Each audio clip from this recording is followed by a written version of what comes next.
안녕하세요. 2019년 대비 사례 강의입니다. 이 사례 강의를 하기 위해서 사례라고 하는 것은 기본적으로 쉽다라고 하는 것을 여러분들이 염두에 두세요. 사례는 기본적으로 사람들이 사례 문제를 읽고 사례 목차를 암기하는 분들이 있어요. 그러나 그건 절대 좋지 않다. 단문과 다릅니다. 단문은 교재에 있는 것들을 그대로 갖다가 모범 답안에 집어넣습니다. 그러니까 단문은 하나의 테마에 그대로 다 나올 수밖에 없죠. 그러나 사례는 절대 한 문제를 똑같이 내지는 않습니다.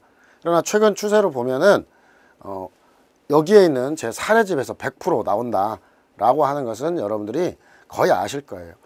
기본적으로 문제를 봤던 사람들, 어떻던 사람들 전부 다 이 사례집에서 나옵니다. 사실 요는 이렇습니다. 2008년 이후 대한민국에서 사례집이 나오는 게 제 책밖에 없어요. 물론 다른 데에서 있겠지만 2008년 이후 사법시험, 변호사 시험에서 사례집이 나온 책이 있냐 이 말이에요. 제가 쓴 책이 사례집은 변호사 시험이라든지 5급 공채 행시, 그 다음에 사법시험에서 100% 점유를 하고 있거든요. 그래서 그 문제를 바탕으로 해서 문제를 출제를 하고 또한 그걸 이쪽 승진 분야에다가 인용해서 문제를 낸단 말이에요. 근데 승진 분야에서 승진 쪽의 책도 역시 제가 직접 여기 뽑아온 것 이외에도 전체적인 기준은 제 사례집이 될 수밖에 없어요. 그러면 이 사례집과 관련해서 여기 안에 있는 문제가 뭐 최근 몇 년간 거의 다 똑같이 나오게 되는데요. 문제는 이제 이것들을 다 외우느냐? 그럴 수는 없다는 거예요.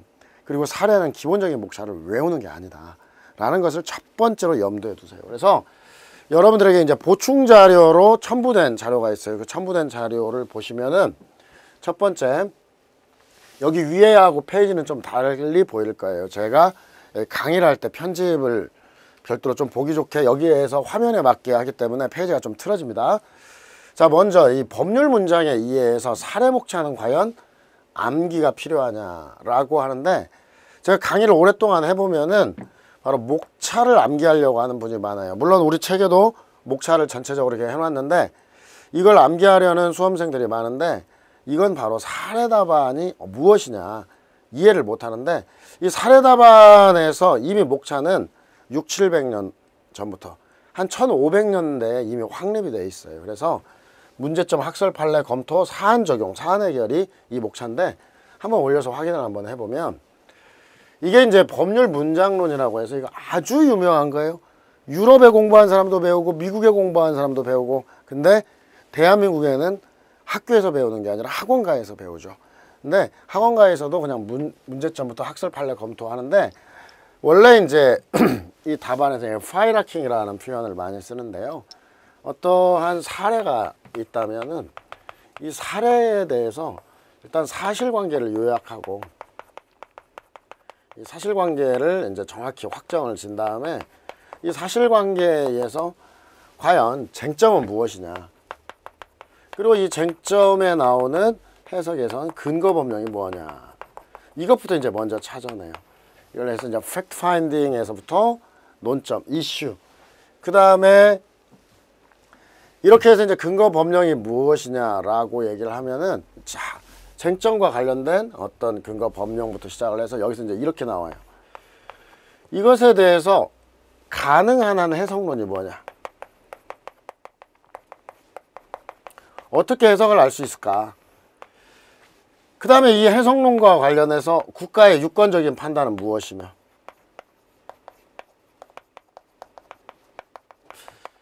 항상 우리가 사례는 주관식입니다. 이 주관식은 생각을 묻는 거예요. 지식만 묻는 게 아니라. 그리고 이 주관식이고 특히나 이 사례는 사안에 적용하는 거, 사안을 해결하는 능력까지 묻는 건데, 바로 유권적 판단 다음에 여기에 나오는 평석자의 입장은 무엇이고, 이 평석자의 입장에 따른 이 결론이라고 하는 거. 그래서 실제로 우리가 이걸 답안으로 하면은 이게 문제점이 되고, 가능한 해석론의 학설, 국가의 유권적 판단이 판례가 되겠고, 마지막에 평석자의 입장이 검토가 될 거며, 그 다음에 이 결론이 사안 내 적용 내지는 사안 해설로 가게 됩니다. 해결로 가게 되는데, 바로 이것은 문학판검사 이렇게 얘기하는데, 모든 문제에 있어서 대한민국뿐 아니라 유럽에서도, 영미법에서도, 그리고 사법시험, 변호사시험, 경찰 승진시험 할 것 없이 모든 시험이 똑같다라고 하는 거예요. 그래서 사례 답안을 그냥 의, 요건, 효과 해서 단문처럼 쓴다라고 하는 것은 이미 사례 답안 자체가 아니고 채점 기준표 자체도 그렇게 적용될 수가 없다라고 하는 거예요. 그래서 채점 기준표도 학설 판례 검토 사안 해결식으로 모든 게 적용돼 있어요. 자, 그러면 이렇게 이제 사례가 나왔을 때는 여기 그대로 뭐 한번 읽어 보시고 내려가셔서, 사례 목차는요, 여러분들이 전체 목차를 쓰시는 분이 있는데 사례 목차는 정해져 있어요. 자, 논점이 한 개면, 자, 설문 1, 그냥 설문 1까지만 써도 되고요. 문제점, 학설, 판례, 검토, 사안 해결이고, 논점이 2개 있다. 논점이 2개 있으면은 문제점에다가 논점이 1, 2, 2가지가 문제된다 이렇게 해놓고, 자, 그 다음에 1에 대해서는 어떻게? 1의 안에서 학설, 판례, 검토, 사안 적용이 들어가고, 2에 대해서도 학설, 판례, 검토, 사안 적용이 들어갑니다. 그리고 여기 있는 사안 적용과 여기 있는 사안 적용을 가볍게 취업합니다. 이게 이제 사안의 해결로 나오는 거예요. 이게 이제 기본적인 형태로서 모든 국가시험에 적용이 돼요. 자, 그러면 이제 우리가 궁금한 점이 있다면은, 최근에 이제 이런 채점 기준표 제도가 채택이 됐다는 게 공공연한 사실이에요. 그럼 이런 채점 기준표 제도 하에서 어느 정도 배점이 나오느냐라고 하는 건데, 사실 가운데 학설 판례 검토는 어느 정도 나온다 정확히 할 수는 없어요. 근데 이제 문제점은 10%, 사안 해결도 10%예요. 10점짜리면 1점, 20점짜리면 2점, 한 15점짜리면 난이도에 따라 1점이나 2점, 혹은 요즘에 0.5로 나오니까 1.5 이렇게 배점이 됩니다. 그래서 이제 이 안에 있는 것들에서 이제 조금만 더 들어가면은, 이 문제점에는 사실관계라든지 쟁점, 근거 범용이 나와야 되는데, 여러분들이 문제점에서 좋은 점수 맞으려고 생각하지 마세요. 문제점을 잘 쓰려면 시간이 너무 많이 걸려요. 그래서 오히려 문제점을 잘 쓰려고 노력하다가 망하는 사람들이 있어요. 그래서 이제 일단 문제점을 잘 쓰려고 하면 여러분들이 좀 모방을 좀 먼저 하고요. 두 번째, 이제 학설과 관련해 가지고는 채점 기준표가 없으면은 얼마나 수려하게 학설을 쓰느냐, 혹은 학설을 요약해내느냐, 이렇게 나오게 됐는데, 채점 기준표 체제 하에서 학설은 일단 원래 근거, 그 다음에 어떤 학설 내용이 들어가야 된다. 그리고 이제 학설 명칭도 함께 들어가야 되는데, 우리가 이제 알아둘 게 있어요. 긍정설, 부정설, 절충설, 적극설, 소극설, 제한적극설,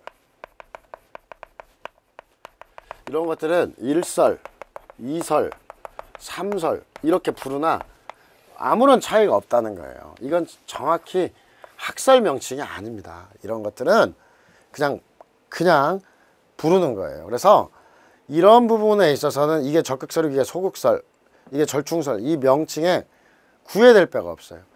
실제 학설 명칭이 공식으로 있다면 뭐 엄격, 고의설, 유추적용, 책임설 이런 식으로 나오면 이건 공식적인 학설 명칭이에요. 근데 적극설, 소극설, 절충설, 뭐 한정설, 비한정설 이런 것들도 공식 명칭이 아니에요. 그래서 이건 1설, 2설, 3설이나 마찬가지예요. 그리고 채점 기준표로 들어가면 근거가 나오는데, 근거가 길게 들어갈 필요가 없어요. 이제 한 개 이상이 들어가고 여러분들이 가볍게 쓰세요. 이쪽은 좀 추상적으로. 그다음 이제 판례로 들어갔을 때, 이 판례는 어떠어떠한 내용이다 이렇게 하는데, 우리 시험은 법전을 주는 시험도 아니고 시간이 길게 쓰는 시험도 아니에요. 그래서 우리가 흔히 판례 원문이라고 하면 상당히 길지만, 제가 도중에 요약도 해드리고 책에 웬만하면 다 요약을 해놨어요. 그러니까 판례는 이 요약된 대로 요약을 해서 한 두 줄 정도로 쓰고, 채점 기준표제로 들어갔을 때 판례가 이걸로 끝나면 안 돼요. 판례는 뭐 적극설이다. 꼭 판례의 태도를 표현을 해주세요. 이렇게 해줘야 최소 0.5, 1.2 가점이 됩니다. 그래서 우리는 실무가니까 판례를 정확히 알아요. 그냥 판례는 적극설이다. 판례는 뭐뭐라고 판시해서 적극설이다. 이 적극설이다. 이 표현을 꼭 집어넣고 여기 앞에 하고 뒤에 따로따로 한다. 그리고 이제 검토는 어느 쪽으로 가도 상관이 없어요. 검토는 논리적 근거를 제시를 해야 되고, 그래서 무엇이 타당, 어떤 설이 타당하다까지 나오게끔 여러분들이 철저히 써주시면 되겠고요. 그냥 책에 있는 것과 달리 쓸 필요는 없어요. 가급적이면 판례대로인데 제 교재가 대부분 다 판례대로 되어 있어요. 그래서 판례대로 가고, 이제 마지막으로 이제 사안 적용은 기본적으로 이제 내가 선택한 견해대로 결론을 내리는데, 견해에 맞춰서 내리는데 한 가지 주의할 점이 있어요. 이 경찰 간부 시험, 경찰 승진 시험, 이 경찰은 실무관을 뽑는 시험이란 말이죠. 실무관을 뽑는 시험에서 판례를 모르면 돼요. 내가 선택한 견해에 맞추는데 다만 한 가지 주의할 점이 있다면, 판례와 다르면 다른 경우에 있어서는 꼭 이걸 써줘요. 판례에 의하면 어떻게 되나, 그러나 무엇이 타당하므로 이렇게 돼야 된다. 이렇게 해서 이제 판례에 따르면 어떻게 된다는 게 판례와 다를 때는 꼭 내려주는 게 기본적으로 필요합니다. 그래서 요 부분 좀 유의를 하시면 되겠어요. 바로 이제 사례목차에 예시가 있는데, 논점이 한 개든 두 개든, 논점이 세 개면 하나 더 들어가는 거예요. 이렇게 하시고, 그래서 이제 넘어가서 보시겠습니다. 이제 답안의 분량과 관련인데, 여러분들이 사실은 채점기준표 제도라고 하면은 답안의 분량이 큰 상관이 없다라고 생각할 수도 있어요. 그건 원칙적으로 맞아요. 그러나 가급적이면 10페이지를 다 써야 된다 이렇게 생각하고요. 특히나 이제 사례, 단문 5대 5니까 5페이지가 원칙인데, 사실 단문은 아무리 열심히 써도 만점을 맞을 수가 없어요. 실제 단문의 예시 답안으로 나오면은 25점이면 2.5페이지 정도밖에 안 될 것 같지만, 예시 답안은 3에서 4페이지 정도로 추려질 수밖에 없어요. 그 채점 기준을 다 맞추기는 어려워요. 그래서 단문 같은 경우는 한 35점이 만점이다 생각하고 30점 이상 맞기도 어려워요. 그러니까 실질적으로는 20점에서 30점 사이, 이 사이를 맞게 되는데, 단문에서 그 단문과 관련해서 모든 걸 다 할 수 없으니까 단문은 4페이지 정도, 최소 4에서 5페이지, 사례를 5에서 6페이지 쓴다 이렇게 생각을 해요. 그래서 양이 자, 다시 사례를 한 5, 6페이지, 단문은 4에서 5페이지. 그래서 일단 이렇게 쓴다라고 생각을 하고, 근데 이제 문제는 너무 양을 적게 쓰면은 실력 좋은 학생이 점수를 얻지 못하고 실력이 부족한 학생이 고득점을 하는데, 양 조절 능력이에요. 그래서 주관식은 일단 기본적으로 양을 많이 써야 되는데, 많이만 쓴다라고 하는 게 좋은 게 아니라 가장 중요한 게 배점에 따른 거예요. 배점에 맞는 분량. 실제 시험에서 내가 연습한 것은 30점짜리인데 5점도 나오고 10점도 나와요. 5점이면 2분의 1페이지, 10점이면 1페이지. 실제 답안지를 쓰는데 5점짜리가 딱 출제가 됐는데 이것을 3페이지 쓰는 사람이 있어요. 자, 그럼 채점자들이 거의 5점 그냥 줍니다. 논점이 좀 틀려도. 근데 이 사람은 시험에 합격할 수가 없어요. 안타깝지 않겠습니까? 30점 분량을 5점에다 썼다. 그러면 나머지는 어떻게 쓸 건데요? 나머지는 제대로 쓸 수가 없어요. 그러면 나머지는 점수 거의 못 맞고 5점짜리만 5점 맞으면 뭐합니까? 그래서 양에 맞게, 배점에 맞게 답안지를 쓰는 게 매우 중요하다라고 하는 거. 그래서 이건 꼭 이거 이제 하나하나 하면서 좀 더 연습을 하겠고요. 그 다음 내려가서 여러분들이 이거 이제 꼼꼼히 다 읽어 보셔야 됩니다. 그래서 자, 넘어가시고 다음 페이지로. 자, 이제 문제점 쓰는 거 이제 10% 정도 배점인데 너무 부담을 주면 안 된다는 정도로. 그 다음 내려가서 자, 학설과 관련해서는 핵심 근거, 학설 명칭까지. 그래서 우리는 명칭과 내용, 근거까지. 그래서 뭐뭐 때문에, 무엇 때문에 무슨 무엇이 타당하다는 견해 하는데 여러분 근거는 조금 틀려도 돼요. 근데 써주는 게 중요합니다. 예를 들면은 승진 채점하는데 사람들 잡아다 놓고 가둬둬요. 일정한 책을 제시해 줍니다. 근데 아니 거기에서 예를 들면 거짓말 탐지기와 관련해서 내가 모르는 그냥 그네를 지어내서 썼다 이 말이에요. 견해가 있다 없다지 짧은 시간에 채점을 하는데 그 견해가 과연 책에 있느냐 다 찾아볼 수도 없고 그 책에 가지고 있는 책에 나오지 않아요. 아니 본인이 찰스 홉킨스 박사가 주장하는 견해가 뭔지 알아요?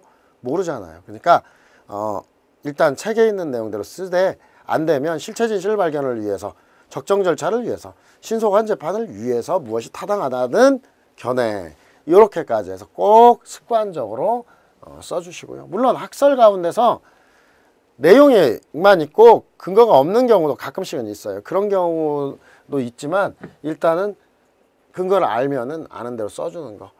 그리고 이제 학설 명칭 모를 때 1설, 2설, 3설 형식으로 가도 똑같아. 긍정, 부정, 절충설. 공식 학설 명칭이 아니고.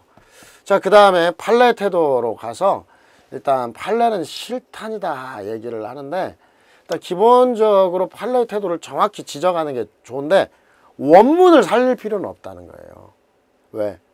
시험 80분 시험 보는데 원문 쓰다 보면은 판례만 쓰다 끝나요. 그리고 판례 원문이라고 하는 게 뭔데요. 그래서 판례는 간단하게 요약을 하고 있고 어떤 서술을 피하는지 반드시 얘기를 해주고요. 그 다음에 이제 뭐 판례의 서술과 관련해서 어떤 키워드적 표현이라고 하는 걸 잘 살려주고 무엇보다 여기에 있는 예시답안 내지는 교재에 있는 것들을 잘 얘기해주면 되겠습니다. 판례 모르면은 판례 사실관계 같은 걸 요약해서 이러이러한 때 무슨 학설을 취하고 있다 이렇게 해서 마무리를 해주는 것도 괜찮은 방법이고요.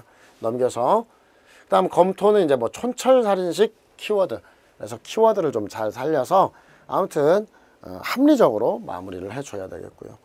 그다음 사안 적용이나 사안 해결은 내가 맞는 거 그러니까 여기서 이제 여기 사안 해결 1적법 2위법하고 하는 것은 논점이 두 개인 형태 그래서 처리하고 이렇게 해서 하는 거고요. 바로 이제 승진의 특징인데 판례와 검토가 이렇게 다른 경우에는 판례에 따른 검토를 언급해 준다. 나머지 견해는 사실은 별로 그게 필요 없는데 승진에서만 오직 필요한 거예요. 이게 바로 우리는 실무가를 선발하는 시험이고 이게 따르는 게 당연하다. 이것 때문에 그래요. 자, 그래서 이제 기타 답안 작성론과 관련해서 이제 여기서 구체적으로 나오는데 여기에서부터 이제 이 뒤로는 이 답안 작성론과 관련한 내용이 나오는데 특히 어떤 위수중에 관한 서술. 그래서 위수중 우리가 이제 기본적으로 위수중 영장주의 예외 이 영장주의 예외와 관련해서 두 가지 이제 뭐 압수수색 검증도 있고 일단 여기까지 그 다음 전문법칙 이 세 가지가 우리 시험의 3대 포인트예요. 물론 여기에 더해서 영장 없는 신병 확보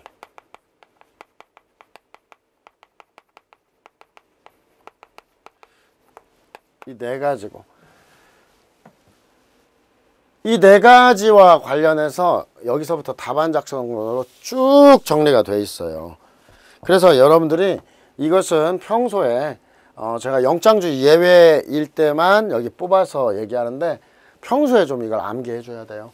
일단 위수 중에서는 성질 영상 불변은 좀 간단히 그 다음에 위수 중에 증거 배제 기준도 알아두시고 그럼 밑으로 내려가서 위수 중은 모든 증거를 배제하는 게 아니에요. 이의경량을 통해서 중대한 위법만 배제하는데 이 중대한 위법과 관련해서 서술하는 게 세 가지 진술거부권, 접견교통권, 영장주의 위반인데 진술거부권이라고 하는 것은 수사 과정에서 피의자가 행할 수 있는 실효성 있는 유일한 방어수다. 말 안 하는 것보다 더 강력한 방법이 뭐가 있냐 이런 표현이에요. 헌법 12조 2항의 기본권이어서 중대위법으로 간다. 접견교통권이 나오면 마지막에 중대한 위법 고립무원한 피의자가 법률적 지식을 보충 상담과 구하는 핵심적인 방어권이고 헌법 12조 사항에 있다. 자 그리고 이제 영장주의는 대부분이 그냥 헌법 12조 3항 215조가 천명하는 영장주의의 중요성 이 정도로 해서 끝낼 수도 있고 가끔씩 이제 범죄사실 고지 이것도 위에 영장주의로 가는데 어떤 미란다 원칙 고지 영장 정본의 제시는 범죄 사실 고시가 핵심이고 이 범죄 사실을 통해서 이 방어를 준비한다 이런 쪽으로 가게 되죠. 기타 이제 독수과실의 예외에 대한 표현 이것도 이제 뒤에서 계속 반복하게 될 건데 세 가지로 헌법 12조 1항의 적법 절차 원칙을 제대로 구현하기 위해서 위수중뿐 아니라 파생된 2차 증거도 배제돼야 된다. 그렇게 해석하지 않으면 탈법 행위를 근절할 수 없다. 그리고 이제 독소과실의 예외 표현도 여러분들이 암기를 해주시고요. 이런 식으로 준비를 쭉 이어지니까 다 암기를 해주시고요. 이제 나머지 부분 전문 법칙의 답안이라든지 이런 부분은 여러분들이 제가 사례를 설명하면서 별도로 설명할 텐데 여기에 나와 있는 내용들이니까 이 부분을 가지고 여러분들이 좀 대비를 해주시면 되겠습니다. 자, 이렇게 해서 이 전체적인 답안의 개요에 대한 거 결국은 여기 나오는 14페이지 가운데서도 앞에 기본적인 거 딱 빼고 뒤에 위수중에서부터 쭉 나와요. 어떤 신병 확보, 현행범 체포와 긴급 체포의 기본적인 내용, 그 다음 미란다 원칙의 고지의 내용, 전문 법칙 답안은 어떻게 쓸 것이냐, 영장주의 예외는 어떻게 쓸 것이냐 이렇게 하고 이제 뒤로 내려가면은 조서와 관련해서 기본적인 서술들이 있어요. 이걸 하루아침에 외우려고 하면 안 돼요. 너무 양이 빡빡하죠. 근데 나누어서 해당 파트가 나오면 해당 파트 부분을 또 찾아가지고 암기하고 해당 파트 부분을 찾아서 암기하고 하다 보면은 이게 아마 우리 사례가 55개인데 자, 여러분들 명심하세요. 이 사례가 작년에 45개여서 55개로 올렸어요. 그전에는 사례집이 있고 기출 사례가 있었어요. 이 기출 사례에서 변호사 시험, 사법 시험 이 문제도 해놨는데 문제가 너무 어려운데 너무 어려운 문제를 기출 사례를 해놓으니까 가끔씩은 이 기출 사례에서 문제에서 일부를 인용하다 보면 너무 어려워진 것 같아요. 그래서 무작위에 사법 시험, 변호사 시험에서 나오는 그 어려운 것들을 집어넣을 수는 없어서 여러분들 출제범위에 올라가는 것 같아서 기출 사례를 없애버렸어요. 그렇다고 기출 문제를 안 볼 수는 없잖아요. 이 기출 사례에서 예를 들면은 간부 문제라든지 승진 문제가 있는데 이걸 안 볼 수가 없잖아요. 그래서 이 부분을 여기다가 포섭을 해서 10개로 바로 붙인 건 아니에요. 그래서 기존에 있던 거에서 이게 기출 사례를 사례집에 흡수시켰어요. 논점들과 관련해서 문제를 인용도 하고 해서 사례가 10개가 추가됐는데 그냥 10개 추가는 아니에요. 기존의 사례에서 약간 서술을 손댄 것도 좀 있어요. 그래서 여러분들이 이 사례집 한 권이 기출 사례를 내용을 완전히 다 뽑아와 버렸어요. 그리고 변호사 시험, 사법 시험에서도 우리 시험에 나올 수 있는 내용들은 논점으로 해가지고 싹 집어넣어 놨어요. 그러니까 요것만 달달달 외우시면 돼요. 특히 여러분들이 아실 것은 우리 사례집에서 다 나온다 라고 생각을 해요. 그래서 사례집의 이제 공부 방법도 미리 설명을 드릴게요. 이 사례집과 관련해서는 자, 처음에 이제 전체적인 편집이 오른쪽 페이지에 사례가 있고, 자, 그리고 이제 오른쪽 페이지에 사례가 있고, 그 다음 페이지에 이렇게 목차가 있어요. 여기 사례가 있는 이유는 모두 다 이렇게 해놨다. 여러분들이 처음부터 목차를 보면 답안을 알아버린단 말이에요. 어느 정도. 그래서 이걸 알지 못하게 사례를 오른쪽에 배치를 해놨어요. 그리고 여백을 뒀는데 여러분들이 이제 사례집을 풀 때는 첫 번째, 여러분 스스로도 몇 순환을 돌려요.